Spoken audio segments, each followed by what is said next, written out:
ایک شہر میں عمر اپنی امی کے ساتھ رہتا تھا۔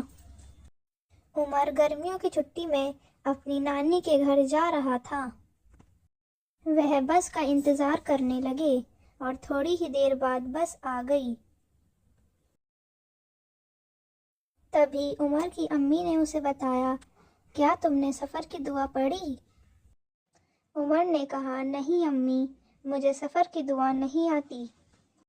اس کی امی نے اسے سفر کی دعا بتائی۔ بسم اللہ الرحمن الرحیم، سبحان الذی سخر لنا ھذا وما کنا لہ مقرنین وإنا الی ربنا لمنقلبون۔ عمر اب تمہاری باری، اب تم پڑھو۔ سبحان الذی سخر لنا ھذا وما کنا لہ مقرنین وإنا الی ربنا لمنقلبون۔ بہت اچھے عمر۔ امی، اس دعا کے معنی کیا ہیں؟ اس دعا کے معنی یہ ہیں کہ پاک ہے جس نے اس سواری کو ہمارے قابو میں کر دیا ہے۔ حالانکہ ہم اسے اپنے قابو میں نہیں کر سکتے، لیکن ہمیں اپنے رب کی اور لوٹ کر جانا ہے۔ امی دیکھیں، نانی کا گھر آنے والا ہے۔